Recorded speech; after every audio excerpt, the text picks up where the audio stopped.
Mas eu queria chamar a atenção para essa entrevista, porque eu tenho trazido aqui na área policial, praticamente todos os dias, e hoje não foi diferente.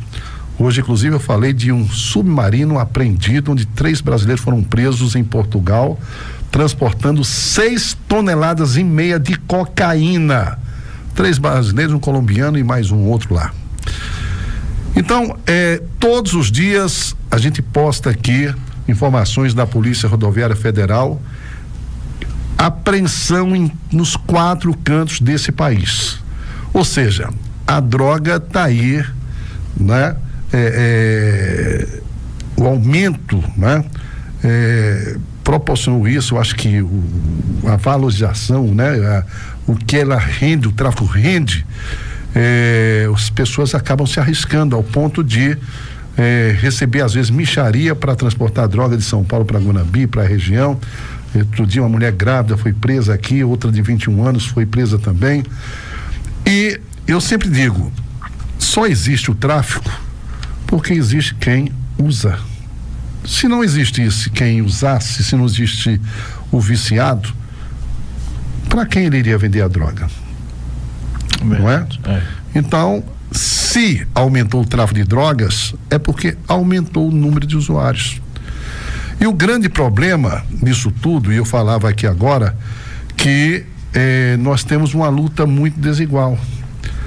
Porque é como se fosse uma luta de Davi contra Golias, não é? E eu estava falando isso lembrando de você, porque você é um Davi lutando contra Golias. Isso é verdade. Não é? Porque enquanto tem pessoas todos os dias entrando para esse mundo que muitas vezes é sem volta, você ajuda pessoas a saírem desse mundo, a se reestruturarem, não é? E a seguir vivendo sem precisar dela. Exatamente. Então é um trabalho realmente muito árduo, muito difícil.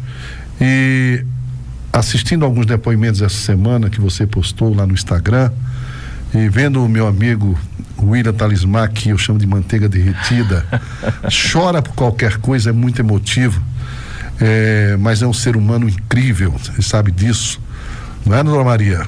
Dona Maria sabe mais do que eu. Uma pessoa muito verdadeira, uma pessoa de um coração imenso, que se pudesse ajudava todo mundo, não é? Eu digo, eu vou convidar a Denis para ir no programa. Você chegou a ser candidato a vereador. Sim. E naquela ocasião você até me solicitou um espaço, e uma atitude minha, uma postura minha, porque pelo que eu entendi da lei, você, ao dar espaço, abrir espaço fora do horário eleitoral, você tem que fazer isso de forma igualitária. Nós tínhamos mais de 100 candidatos a vereadores. Era impossível entrevistar todos os candidatos, porque se todos pedissem, nós teríamos que arrumar espaço. Sim. Não é? E a decisão foi realmente pessoal. Alguns colegas entrevistaram, né? Você foi entrevistado em outras emissoras e tudo mais, mas eu não entrevistei ninguém naquele momento. Mas eu queria que você falasse um pouquinho, você já teve aqui em outras oportunidades, desse trabalho, né, que você tem diário, de salvar vidas, porque eu considero salvar vidas o trabalho que você desenvolve hoje com a clínica Amigos do Resgate. Bom dia. Bom dia, Fernando, bom dia, ouvintes. Falar sobre esse trabalho que a gente vem prestando aí já há 11 anos, né? É um tanto emocionante hoje os números que a gente tem conseguido no decorrer do tempo, né? Então, hoje mesmo eu estava conversando com um ex-paciente, e ele falando quanto é bom a vida dele, né? Hoje ele enxergando, porque eles trazem pra gente que eles não enxergavam, né? Na realidade, estavam vivendo uma vida obscura ali, sem conseguir enxergar um palmo na frente da vida. Mas graças a Deus nós temos conseguido obter muitos resultados positivos, grandes pacientes que têm saído, né, da clínica, e tem resultado bastante satisfatório. Não, e eu sinto nos depoimentos né, dessas pessoas que elas fazem questão, né, de falar e se emocionar, elas é como se nascesse. Sim. Novamente, a gente nasce, né, beber. Sim. E a gente nasce também quando a gente chega no fundo do poço, como essas pessoas chegam e conseguem superar. E você falou, desculpa interromper, Fernando, você falou uma coisa interessante, fundo do poço. Ninguém está livre desse problema. Ninguém. Nós temos hoje internados, nós temos médicos, nós temos engenheiro, advogado, empresários, de todas as classes sociais, né? Então a parte mais fraca do ser humano é a cabeça. Então, hoje nem tanto, né, como antigamente. Quando eu comecei em 2014, existia um tabu muito grande sobre a dependência química, sobre o alcoolismo, até mesmo sobre a doença mental. Mas hoje, graças a Deus, o pessoal está abrindo a mente, porque não é algo mais fechado, é algo que pós-pandemia o número de usuários, tanto na dependência química quanto no alcoolismo e também na medicação, né, no Zolpidem, que é a medicação que está aí crescendo cada dia mais. Então, a população, ela está doente. O país está em crise. Então, a tendência é que as pessoas adoeçam ainda mais, que as pessoas consumam álcool cada vez mais, que consumam outras drogas, né, ilícitas ou lícitas, cada vez mais, até mesmo pelo cenário que o país enfrenta hoje. Então, hoje é hipocrisia a pessoa falar que ela não tem problema. Muitas pessoas hoje sofrem de depressão, sofrem de ansiedade, crises de pânico, crises de tudo, né? Então, falar que hoje uma pessoa ela não tem uma comorbidade, que ela não tem como é que eu posso dizer, uma disfuncional ali, né? Vamos dizer assim. É impossível. Hoje, na sociedade que nós vivemos, a sociedade, ela adoeceu, porém, algumas pessoas ainda não enxergam que a sociedade está adoecida e irá piorar. Não vê perspectiva de melhorar. Não. Nós estamos lutando contra a maré, como você falou, né? Golias contra Davi contra Golias. A nossa meta é conseguir, né, que o número aumente. E, graças a Deus, estamos conseguindo sim aumentar esse número. Só que não é fácil, porque você faz um trabalho ali com o paciente, tenta inserir ele novamente no mercado, porém as dificuldades que ele encontra no mercado tende a pessoa ter uma recaída, né? Mas é aquele famoso trabalho formiguinha, né? Tá ali sempre tratando, terminou o tempo de tratamento dentro da clínica, ele continua indo na clínica, fazendo sua manutenção. Inclusive, a gente tem pacientes que passa o dia lá, almoça, janta, né? Lancha, passa o dia lá, dando manutenção. Então, é importante, eu coloco sempre para os meus pacientes que o foco principal do Amigo do Resgate nunca foi financeiro. É claro que nós precisamos do financeiro. Eu posso ser hipócrita e falar assim, não, eu vou fazer de graça, eu não tenho condição, né? E não tenho apoio. E quem tem não faz. Não faz. Então eu cobro sim, né? A minha empresa, a Amigos do Resgate é uma empresa, ela não é nenhuma entidade filantrópica. Filantrópica, né? Eu não posso falar isso aí, mas quando você cobra um serviço, você tem que entregar à altura, né? Então, hoje a Amigos do Resgate, apartamento mais simples lá, tem ar-condicionado, TV com Netflix, chuveiro elétrico e no máximo 6 pessoas no apartamento, né? Com piscina, com tudo, né? Então, é tentar oferecer cada vez mais e também trazer o resultado para a sociedade. Aliás, eu percebo que há essa preocupação não só com a questão que você falou aí de acomodações, né? Mas também de preparar o psicológico dessas pessoas, ocupar sua mente, né? Recentemente nós tivemos carnaval. Foi. Não é? Passou o carnaval, mas você não deixou passar em branco também. Foi. Recentemente você chegou lá com um mini trio, né, com a boneca bandida lá em cima, animando, quer dizer, e fez a festa para as pessoas que estão lá na clínica Amigos do Resgate. É para mostrar para eles que dá para ser feliz sem usar aquela substância, né? E eu falo com eles. E todo mundo se divertiu, não foi? Nossa senhora, o principal que divertiu ali foi eu, o bagunceiro foi eu. Mas é o que eu falo com eles, sabe? Eu falo com meus pacientes e falo também com a família dos pacientes. Vocês não irão conhecer um dono de clínica para dependente químico que não quer ver o paciente mais usando, porque existe uma máfia por trás que quer que o paciente continue, né, sempre dependente. Se não da droga, mas dependente da clínica. Exatamente. E eu luto contra essa realidade. Tem domingo que eu deixo de estar com minha mulher e meus filhos para estar conversando com a família. Olha, você tem que mudar isso aqui, você tem que mudar aquilo dali, né? Ou seja, eu levo o problema para casa. Chego na clínica, eu vou lá, converso com o paciente, falo, vocês não, e assim, dando reunião mesmo, falo, vocês não vão ver nunca em nenhum lugar um dono de clínica que vai tentar acordar vocês para não voltar para cá. Eu prefiro que você indique outra pessoa do que você volte. Eu quero você dando palestra, eu quero você vindo aqui dando reunião, mas como paciente novamente não, mas se precisar, é claro, a gente está à disposição. Inclusive tem um ex-paciente que falou assim, Denis, ele pega muito no pé da gente em questão de não recair, né? Mas por que eu pego no pé de não recair? Porque eu quero um resultado positivo para essas pessoas. Você falou em família.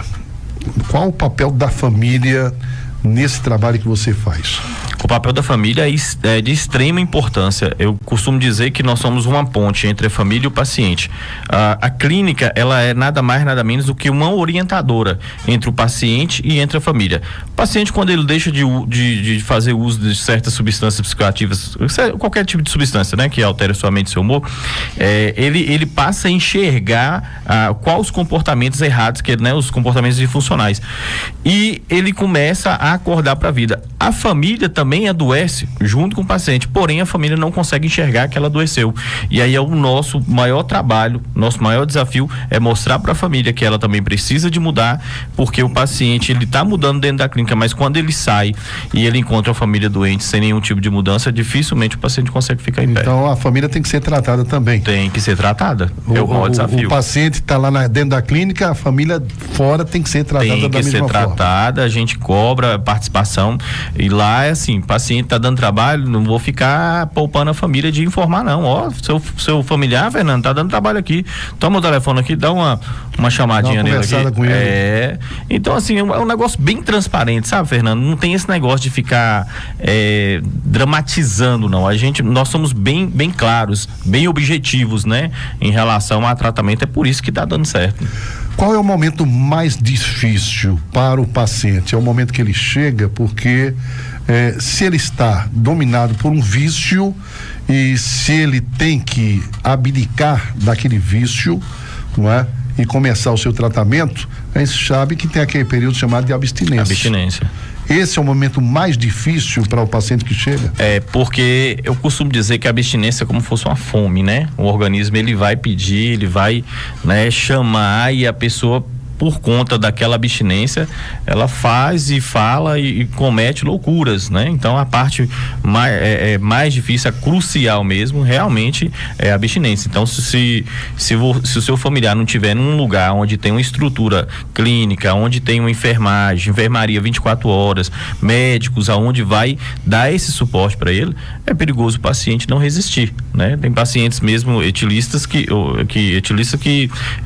ao deixar de consumir, né, o álcool, muitos deles entram em convulsão. Então, se não tiver um lugar preparado para receber esse paciente, que ele fique sobre constante vigilância lá com o enfermeiro, com o médico, com tudo, né, para poder dar esse suporte para o paciente, dificilmente esse paciente vai conseguir suportar. Ou seja, entrar para o vício é fácil. Sair não. Sair é muito, mas muito difícil, né? Eu comecei a clínica por causa do meu pai alcoolista, né, etilista, e meu irmão dependente químico. Então eu vivi na pele esse sofrimento que algumas famílias devem passar hoje, e com certeza estão nos ouvindo aí, né? O sofrimento de ter um pai alcoólatra, um irmão dependente químico, um marido alcoólatra. Meu pai era um cara bem sucedido em São Paulo, foi perdendo até perder a família, né? Meu irmão, a família totalmente disfuncional, meu pai etilista e minha mãe totalmente disfuncional, foi criado numa família disfuncional e foi seguindo um caminho de uso. Então, assim, é aquele negócio, a droga, em modo geral, né? Não só a cocaína, o crack, maconha, também o álcool, ele vai destruir e tem destruído há anos, né? Eu tô com 38 anos, eu nasci no final de 86, então, observei quantas famílias já destruíram por conta do vício. E se a gente, né, não pedir a Deus uma solução aí, infelizmente virão outras famílias destruídas como a minha foi destruída. Ô Denis, onde é que você vê a luz no fim do túnel? O que é que falta pra gente? Porque eu acho que pra gente combater, não de forma repressiva como a polícia faz, e faz muito bem, né? Ainda bem que nós temos uma polícia muito eficiente nesse aspecto, mas quais deveriam ser as políticas públicas nesse país para a gente tentar convencer, mostrar para as pessoas, né, os malefícios da drogas, quer sejam lícitas ou ilícitas? Fernando, a gente tem que iniciar ali, vamos pelo princípio do problema. O ser humano, ele busca o uso de alguma substância pelo prazer. Todos nós somos movidos pelo prazer. Então, se a pessoa ela tá em busca de alguma substância ali, ela tá movida pelo prazer. Às vezes nem sempre pelo prazer, mas às vezes também por falta de algo, né? Às vezes a pessoa perde um familiar ou tem excesso ou falta, ela começa a ter o início ali do uso. O que eu penso em questão de saúde pública é começar a dar valor à saúde mental, que é algo que nunca foi valorizado. Os colegas que trabalham na área da saúde mental sabem muito bem do que eu estou falando, nunca foi valorizado, e eu acho que deveria sim começar a dar assistência para essas pessoas, porque começa o dependente químico, ele não nasceu dependente químico. O alcoolista, né, o alcoólatra, ele não nasceu alcoólatra, ele foi desenvolvendo e calado, né, então quando ele tem uma assistência de saúde mental, aonde ele consegue ter esse amparo, a gente consegue evitar um futuro problema lá na frente. Então o problema está lá atrás, lá no início, aonde começa a dar assistência. O que é dar assistência? Enxergar que existe uma sociedade doente e que essa sociedade precisa ser tratada. Então eu não posso falar assim, eu vou te dar uma receita de bolo aqui para poder tratar todo mundo. Cada um tem sua comorbidade, mas se o público, em modo geral, eu falo a sociedade em modo geral, conseguisse ter esse acesso fácil com um psiquiatra, com um psicólogo, e conseguisse, como é que eu posso dizer, tratar desse problema antes que ele se transforme em um problema. Hoje eu tenho um paciente que infelizmente já perdeu mulher, já perdeu filho, as irmãs já desanimaram, a mãe está quase desanimando. Por quê? Porque é um problema lá atrás que não foi resolvido e agora chegou num ponto que o cara já se perdeu todo.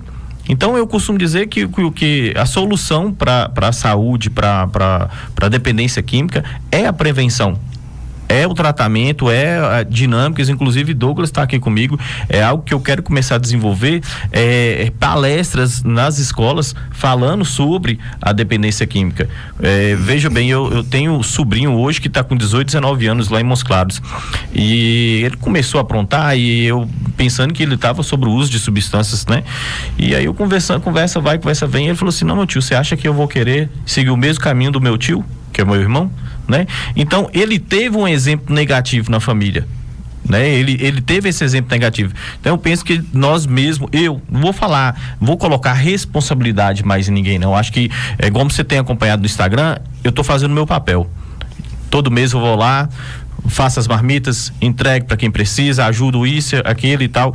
E a partir de agora, em primeira mão, eu vou começar a partir de agora, Denis, Amigo Resgate, eu vou começar a procurar as escolas aquela escola que quiser também pode procurar a gente, para a gente começar a fazer palestra. Eu vou levar ex-paciente que hoje está bem e falar um pouquinho da vida dele para aqueles alunos, para eles começarem a entender o que eles vão passar lá na frente se eles continuarem ou se eles entrarem nesse mundo do uso de substâncias psicoativas. Ou seja, é preparar já o psicológico, né? Exatamente. Porque você falou uma coisa interessante do seu sobrinho. Você acha que eu vou querer seguir o exemplo do meu tio, no caso seu irmão?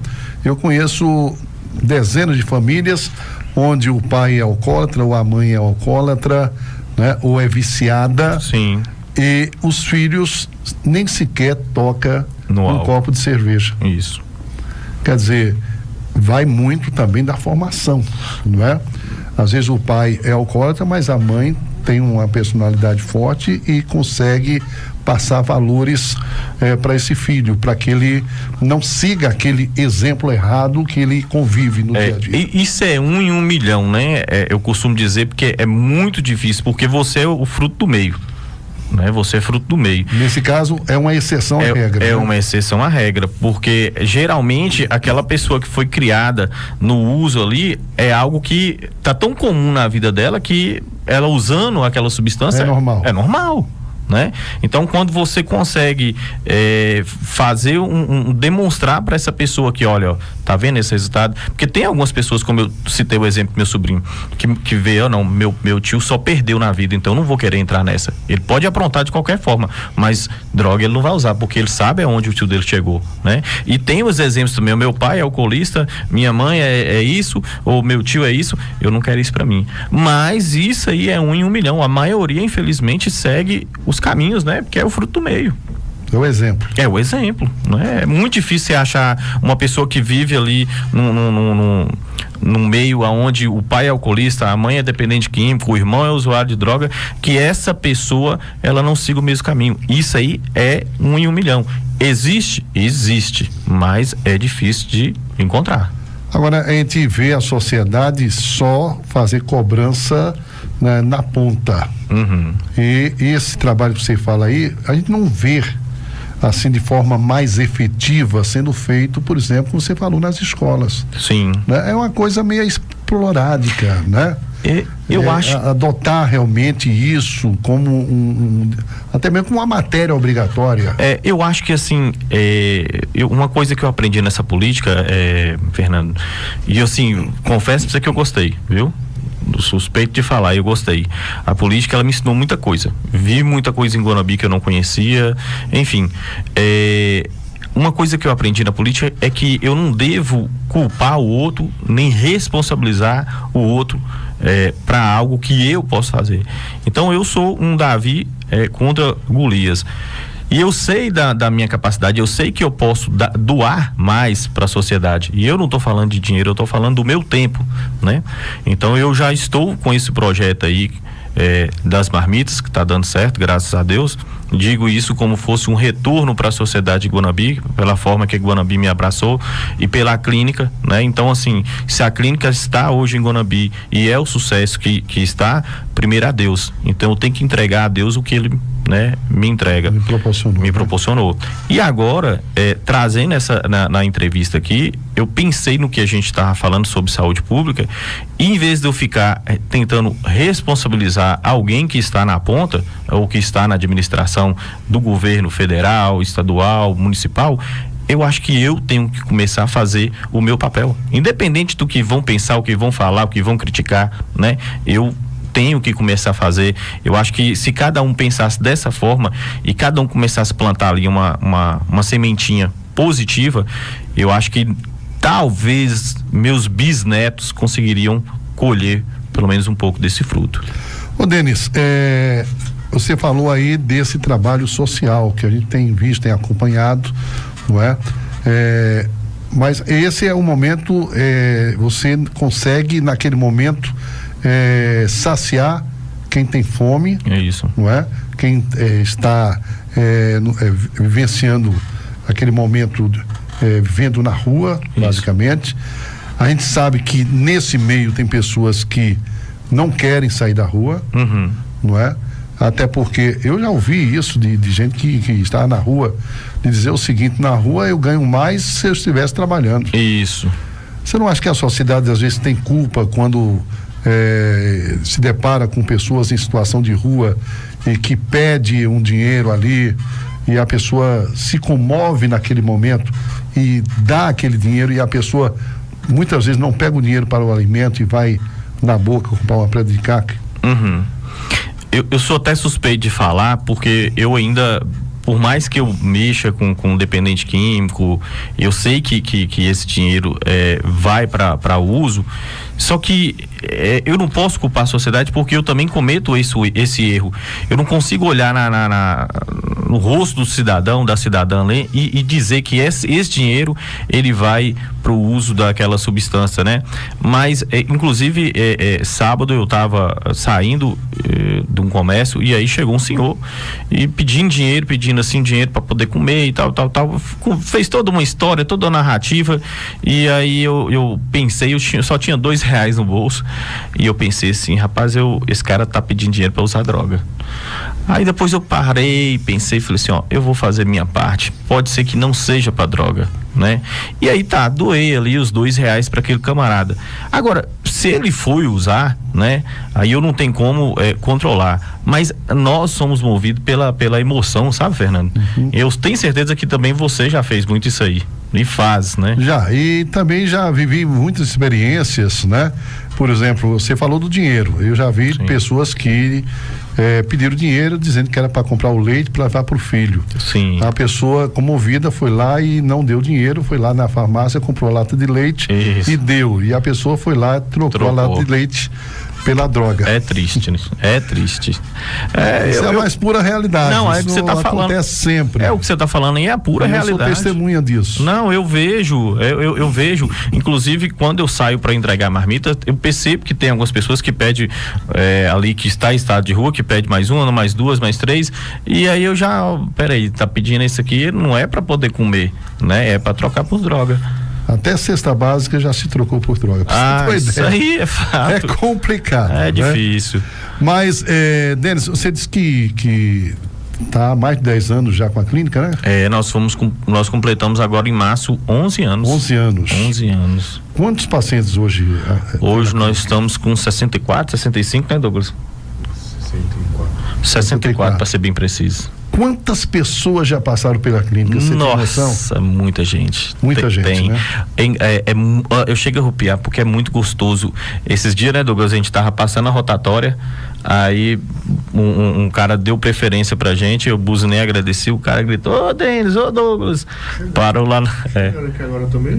Encontramos aqui na porta da rádio outro ex-paciente trabalhando, passamos na rotatória, o ex-paciente trabalhando, lá onde eu moro no Boulevard, aí o rapaz entregando água lá, quem é ex-paciente. Então, por todo lugar que eu vou, graças a Deus, né? Nossa senhora, dinheiro é bom, né? É ótimo. Mas você vê o resultado é melhor ainda, viu, Fernando? Agora, melhor que dinheiro é amizade. Nossa senhora, com amizade você entra e sai em qualquer lugar.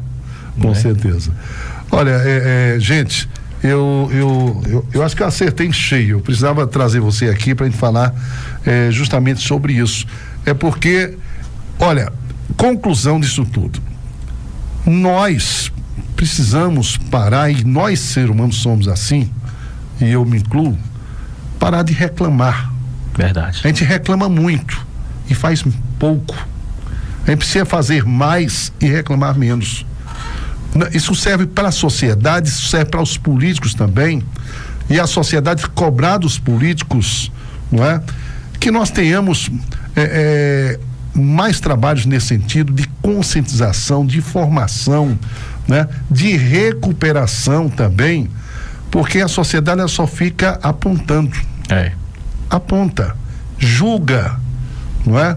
Hoje, com essa coisa de internet, de redes sociais, o ser humano está de uma forma assim, ainda bem que eu sou uma pessoa que eu não dou ousadia, e se eu tiver que responder, eu respondo na lata. Se responder novamente, pau de novo, né?